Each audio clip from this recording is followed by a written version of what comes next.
আমাদের সাকসেসের পথে সবথেকে বড় বাধা, আমাদের সাকসেসের জায়গা থেকে সবথেকে বড় যে জিনিসটাকে আমাদেরকে আটকে দেয় সেটা কি? সেটা হচ্ছে ফিয়ার, ভয়।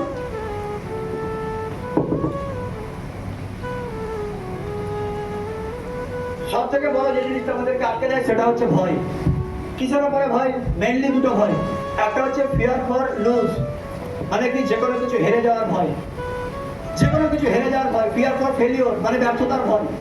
আমরা অনেকে ভাবি যদি আমি না পারি, যদি আমার দ্বারাই না হয়, যদি আমি কিছু করতে না পারি। একবার সাকসেসফুল লোকেদের একবার লাইফ হিস্ট্রিটাকে খুঁজে দেখো। যার প্রথম নাম বেরিয়ে আসে তিনি হচ্ছেন থমাস আলভা এডিসন। এই যে লাইট দেখতে পাচ্ছি, এই লাইটের আবিষ্কারই হতো না যদি থমাস আলভা এডিসন যদি সেই সময়তে এই ভয়টা পেতেন যে যদি আমি ফেলিওর হই তাহলে আমি আর কি হবে। তিনি সেই ভয়টা পাইনি বলেই ৯৯৯৯ বার ফেলিওর হওয়ার পরে তো তিনি তার প্রচেষ্টা ছাড়েননি। সেই কারণের জন্য ১০,০০০ বাড়ি থেকে উনি বাল্ব আবিষ্কার করেন, এবং শুধু বাল্ব আবিষ্কার করেছিলেন তাই নয়, আজকে ওনার আশীর্বাদে, ওনার দৌলতে সারা বিশ্ব রাত্রিবেলাতেও দিনের মতো আলো পায়। তো সুতরাং ফেলিওর সবার লাইফে রয়েছে, ফেলিওর আসবেই। কোন মানুষটা ফেলিওর নয় একবার আমরা বলে রাখবো। আমরা বলিউডের বিগ বি যাকে বলি, কি নাম তার? অমিতাভ বচ্চন। আজকে যে অমিতাভ বচ্চন বলিউডের বিগ বি বলা হয়, বলিউডের বাদশা বলা হয়, সেই অমিতাভ বচ্চন যখন ফিল্ম ইন্ডাস্ট্রির দিকে আসতে চেয়েছিলেন, সেই সময়তে যখন বোম্বেতে যখন উনি আসেন, সেই সময়তে উনি গিয়েছিলেন কোথায়? অল ইন্ডিয়া রেডিওতে। রেডিও যখন কাজ করতে যখন অল ইন্ডিয়া রেডিওতে যখন গিয়েছিলেন, তখন সেই সময়টাতে তার ওই ভারী ভয়েসের জন্য তাকে ওখান থেকে রিজেক্ট করা হয়েছিল, যে আপনার ভয়েস সুটেবল নয়, তার জন্য তাকে ওখান থেকে রিজেক্ট করা হয়েছিল। তারপরে তো উনি কিন্তু হার মানেননি, উনি কিন্তু লাগাতার প্রচেষ্টা করে গেছেন। যখন উনি ফিল্ম ইন্ডাস্ট্রির দিকে আসতে গিয়েছিলেন, অনেক অনেক হিরোইনরা আছে যারা ওর সঙ্গে সিনেমা করতে চায়নি। বাট আজকে যদি আমরা অমিতাভ বচ্চনকে দেখি, শুধু তাই নয়, ওনার প্রথম মুভিতে ওনার ভয়েসটাকেও মিউট করে দেওয়া হয়েছিল, সেখানে একটা ডাবিং ভয়েস ইউজ করা হয়েছিল। বাট আজকে আমরা এটাও জানি যে অমিতাভ বচ্চনের ওই ভয়েসকে কাজে লাগিয়ে একটা মুভি পর্যন্ত বেরিয়েছে যার নাম হচ্ছে সবিতা, যেখানে ধনুষ এবং অমিতাভ বচ্চন রয়েছে। যেখানকার মেন থিম হচ্ছে অমিতাভ বচ্চনের এই ভয়েসটা। তো সুতরাং সাকসেসফুল হতে গেলে ফেলিওর তো আসবেই। কার লাইফে ফেলিওর নেই? প্রত্যেকটা মানুষ ফেলিওর আছে, সবার লাইফে ফেলিওর আছে। কথাতেই আছে failure is the pillar of success. সুতরাং ব্যর্থতাকে ভয় পেও না, ব্যর্থতা আসবে। ব্যর্থতা আসে আমাদেরকে আরো শক্ত করবার জন্য। যত ফেলিওর আসবে আরো তত পাওয়ারফুল হবে। 2023-এর ওয়ার্ল্ড কাপের ইন্ডিয়া ফাইনাল পর্যন্ত গিয়ে হেরে গিয়েছিল, দেখেছিলাম তো আমরা। হার মেনে নেয়নি, খেলা ছেড়ে যায়নি, আরো পাওয়ারফুল হয়েছে। ওই অস্ট্রেলিয়াকে সেই ফাইনালে বাড়ি পাঠিয়ে দিল 2024-এর ওয়ার্ল্ড কাপেতে, এবং গোটা ওয়ার্ল্ডকে তার লাগিয়ে দিয়ে 2024-এর ওয়ার্ল্ড কাপ ইন্ডিয়া তার হাতে হাসিল করেছিল। সুতরাং যে কোনো কিছুতে ফেলিওরকে ভয় পেয়ে লাভ নেই। আজকে যদি মহেন্দ্র সিং যদি তার ফেলিওরটাকে যদি ভয় পেতেন, যদি আমি কিছু না করতে পারি, তাহলে মহেন্দ্র সিং ধোনি হতে পারতেন না। ওই খড়গপুরের কোনো একটা জায়গায় টিটি হয়ে বসে থাকতেন। তো ফেলিওরকে ভয় পেয়ে লাভ নেই, কখনো ফেলিওরকে ভয় পেয়ে লাভ নেই, কারণ ফেলিওর সবার লাইফে আছে। এটা আমাদের লাইফের একটা পার্ট। পারবো এটাকে করতে? পারবো এটাকে মানতে পারবো? যদি আমরা ফেলিওরটা থেকে শিখতে পারি, একটা কথাতেই আছে, ফেলিওরটা যদি তুমি ফেলিওর থেকে, ব্যর্থতা থেকে যদি তুমি শিখতে পারো, তাহলে সেটা কখনো ব্যর্থতা হতে পারে না। সেটা হচ্ছে তোমার একটা লেসন, সেটা হচ্ছে তোমার সাকসেসের একটা পার্ট। সুতরাং ফেলিওর নিয়ে অত ভেবে লাভ নেই। ফেলিওর সবাই হয়েছে, প্রত্যেকটা সাকসেসফুল পারসন ফেলিওর হয়েছে, ফেলিওর না হয়ে কেউ আছে। তো এটা হচ্ছে ফার্স্ট। সেকেন্ড আর একটা ফিয়ার আছে, সেটা কিসে? ফিয়ার টু লুজ রেপুটেশন, সম্মানহানির ভয়। যদি আমি কিছু না করতে পারি, লোকে কি বলবে, লোকে কি ভাববে, আমাদের সব থেকে বড় প্রবলেম। একটা কথা দিয়ে আছে, हम लोगों का सबसे बड़ा रोग क्या कहेगा लोग, ये सुनो। আমাদের সব থেকে বড় প্রবলেম লোকে কি বলবে। আরে লোক তো হচ্ছে তারা যারা কিছুদিন আগে আরজি কর নিয়ে চেঁচামেচি করছিল। সেই লোকগুলো আজ আরজি কর নিয়ে চেঁচামেচি করে না, তারা আজ সন্ধ্যাবেলায় আইপিএল দেখে। ये सुनो, লোক তো হচ্ছে তারা যেদিনকে যখন 2014 সালের পর থেকে যখন চাকরির জন্য ধর্ণা বসেছিল, তখন সেটা নিয়েও তামাশা উড়িয়েছে।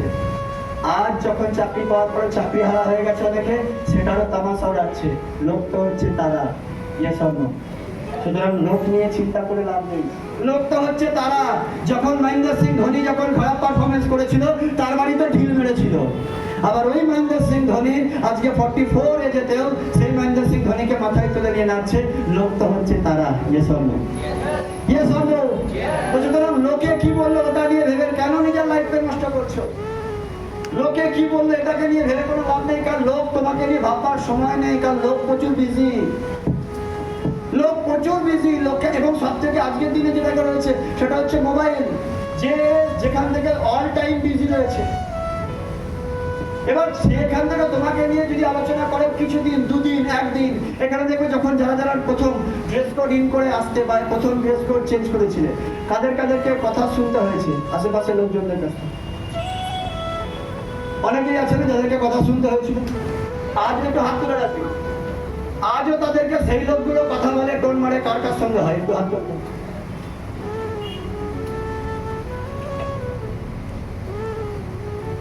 দুদিন পরে দেখবি সব ভুলে গেছে। এটা মানুষের নেচার, যে কোনো বিষয়কে নিয়ে একদিন দুদিন ওরা মজা করে, ঠাট্টা তামাশা করে, পরে আবার যখন নতুন সাবজেক্ট আসে তখন পুরোনো সাবজেক্ট ভুলে যায়। আজ আলোচনা করছে ও না ওর সঙ্গে পালিয়ে গেছে, ও না ওর সঙ্গে পালিয়ে গেছে, ও না ওর সঙ্গে পালিয়ে গেছে, ও না ওর সঙ্গে পালিয়ে গেছে। Breaking news, breaking news, breaking news চলছে। কাল যখন আবার অন্য একজন পালিয়ে গেছে তখন ওটা দেওয়া পড়ে গেল, জানিস তো নতুন খবর, নতুন খবর, নতুন খবর। আজকে ও ওর সঙ্গে পালিয়েছে, আজকে ও ওর সঙ্গে পালিয়েছে, আজকে ও ওর সঙ্গে পালিয়েছে। এটা হচ্ছে মানুষের ন্যাচারাল হ্যাবিট, ওদের ঠাট্টা তামাশা। কারণ যার কোনো কাজ নাই তাকে কিছু না কিছু কাজ নিয়ে তো মজা নিতে হবে। সেইগুলোর জন্য ওরা বিভিন্ন এই সমস্ত টপিক খোঁজে, সাবজেক্ট খোঁজে। এগুলোকে নিয়ে টেনশন করে লাভ নেই। ব্যর্থতা আছে, লোকে তোমাকে রেপুটেশন লস হবে। একবার ভেবে দেখো তুমি তো কোন ছাড়। একবার ভেবে দেখো বিরাট কোহলি যে গোটা ওয়ার্ল্ডের 1 নম্বর ক্রিকেটার, গোটা ওয়ার্ল্ডের 1 নম্বর ক্রিকেটার, এই মুহূর্তে গোটা ওয়ার্ল্ডের 1 নম্বর ব্যাটসম্যান, তিনি যখন 2024-এ যখন খারাপ পারফরমেন্স করেছিলেন, সরি 2023-এর ওয়ার্ল্ড কাপে যখন খারাপ পারফরমেন্স হয়েছিল, এই দেশের লোক, আমাদের ইন্ডিয়ান লোক, যারা বিরাট কোহলি এবং রোহিত শর্মাকে বলে রোকো, রোক সको तो रोक लो, রোহিত আর কোহলি, তারাই ওই বিরাট কোহলির মেয়েকে নিয়ে পর্যন্ত কমেন্ট করতে ছাড়েনি, উল্টো পাল্টা কথা বলতে ছাড়েনি। তুমি আমি তো কোন ছাড়। যারা যে ঠাকুরকে পুজো করে সেই ঠাকুর যদি কালকে কোনো খারাপ পরিস্থিতি আসে, সেই ঠাকুরকে পর্যন্ত গালাগাল দিতে যারা ছাড়ে না, তারা তোমাকে ছাড়বে আশা করছে কি করে? ইয়ে সব করে কি করে না?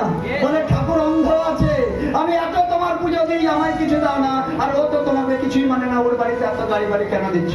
তুমি মালটা টেরা আছো। ইয়ে সব ঠাকুরকে ছাড়ে না মানুষ, সেখানে তুমি তো কোন ছাড়। যতক্ষণ একটা বেসিক জিনিসকে মাথায় রাখবে, মানুষ ততদিন তোমাকে সুনাম করবে যতদিন তোমার কাছ থেকে তার স্বার্থ সিদ্ধি হচ্ছে। সেদিন থেকে তার স্বার্থ সিদ্ধি মানে চলে যাবে, সেদিন থেকে সে তোমাকে নিয়ে সমালোচনা করতে শুরু করবে। এটা হচ্ছে মানুষের হিউম্যান নেচার। তো সুতরাং বেসিকটাকে ফান্ডামেন্টাল, আমরা সবাই এ কেন আমাকে ওরকম ভাবছে, ও কেন আমাকে ওরকম ভাবছে, এর কাছে ভালো থাকতে হবে, ওর কাছে ভালো থাকতে হবে। পারবে না, তুমি সারা জীবন কারোর কাছে ভালো থাকতে পারবে না। সুতরাং একটা কাজ করো, নিজেকে এমন ভালো বানাও যাতে তোমাকে নিয়ে মানুষ গর্ব করতে পারে। পারবো? রেডি? আমরা সেটাকে করতে পারবো? তো সুতরাং লুজ অফ দ্য রেপুটেশন লসের জন্য কোনো ভয় পেও না। নিজেকে এতটা পাওয়ারফুল বানাও যে লোক যেন তোমাকে নিয়ে গর্ব করতে পারে। একবার একটা কাহিনী যখন বলেছি, যখন আমরা দিল্লিতে গিয়েছিলাম, মিস্টার দেবেন্দ্র ঝাঝারিয়া, যিনি অলিম্পিকে গোল্ড পেয়েছিলেন, প্যারা অলিম্পিকে গোল্ড পেয়েছিলেন তোমার ইয়ের জন্য, জ্যাভলিন থ্রোর জন্য। তো ওনার একটা হাত নেই, লেফট হ্যান্ডটা ওনার কিন্তু নেই। তো যখন উনি প্যারা অলিম্পিকে যখন গোল্ড পান, তো উনি বলছেন যে আমি কেন ওনাকে যখন জিজ্ঞেস করা হচ্ছে যে আপনি এই প্রফেশনটাকে কেন চুজ করলেন, বলছে আমি চাইলে কোনো টিচার হতে পারতাম, আমি চাইলে অনেক কিছু হতে পারতাম, কিন্তু আমি যেখানেই যেতাম না, আমাকে সব জায়গাতেই তুমি দুর্বল, তুমি অপাইজ, তুমি একজন হ্যান্ডিক্যাপ, তোমার আমাকে এই পেনটাকে সব জায়গায় সহ্য করতে হতো। যতদিন আমি বাঁচতাম আমাকে প্রত্যেকটা সারা জীবন কিন্তু এই পেনটাকে সহ্য করতে হতো। তো যাতে সেই পেনটাকে আমাকে সহ্য করতে না হয়, সেই কারণের জন্য আমি ডিসিশন নিয়েছিলাম যে লাইফে এমন কিছু করব যাতে মানুষ আমাকে উইকনেস না ভেবে মানুষ আমাকে স্ট্রং বার হিসেবে যেন ভাবতে পারে। তো সেই জন্য উনি ডিসিশন নিয়েছিলেন যে জ্যাভলিন থ্রোতে প্যারা অলিম্পিকে উনি পার্টিসিপেট করবেন। তো যখন উনি প্রথম জ্যাভলিন ওঠান, তখন প্রচুর লোকে ওনাকে নিয়ে ঠাট্টা তামাশা করেছিল। যে প্রচুর লোক, আমি যখন প্রথম জেভলিনটাকে যখন ওঠাই, প্রচুর লোক আমাকে নিয়ে ঠাট্টা তামাশা করেছিল। যখন ছোট ছোট সাকসেস পাই তখন সেই লোকগুলো চুপ হয়ে গিয়েছে। যেটা আমাদের সঙ্গে হয়, যখন তুমি যে কোনো কিছু প্রথম স্টার্ট আপ করতে যাবে, যখন যে কোনো কিছু তুমি প্রথম স্টার্ট করতে যাবে, সেটা গান হতে পারে, ডান্স হতে পারে, এই প্ল্যাটফর্মের কোনো অ্যাক্টিভিটি হতে পারে, যে কোনো কিছু যখন তুমি প্রথম স্টার্ট করতে যাবে, লোকে তোমাকে নিয়ে ঠাট্টা তামাশা করবে, লোকে তোমাকে তুচ্ছ-তাচ্ছিল্য করবে, লোকে তোমাকে নিয়ে অবহেলা করবে। যখন তুমি অল্প অল্প যখন সাকসেস পাবে, তখন দেখবে ওই লোকগুলো পুরো চুপ হয়ে গেছে, সাইলেন্ট হয়ে যাবে। আর থার্ড স্টেজ, যখন তুমি বড় সাকসেসটাকে হাসিল করবে, তখন ওই লোকগুলোই পাল্টে যাবে, বলে আমি জানতাম তোর দ্বারাই হয়, আমি জানতাম তোর মধ্যে পাওয়ার আছে, আমি জানতাম তোর মধ্যে একটা ক্ষমতা আছে, আমি জানতাম তুই আমাদের মধ্যে একটা আলাদা নক্ষত্র, ইয়ে সম্ভব। তো সুতরাং লোককে নিয়ে ভেবে কোনো লাভ নেই। ওই লোকের মুখের বাণীটাকে চেঞ্জ করানোর মতো দম থাকতে হবে আমাদের। আছে আমাদের ওই দমটাকে? যারা আজকে বলছে তোর দ্বারাই হয় না, এমন নিজেকে কমিটমেন্ট নিতে হবে যেন ওই লোকগুলো 5টা বছর পরে বলে যে আমি জানতাম তোর দ্বারাই হবে, তুই ছাড়া আর কেউ পারবে না। রেডি আমরা সেই কমিটমেন্টটা নেওয়ার জন্য? পারবো সেটাকে করতে? তো যাই হোক।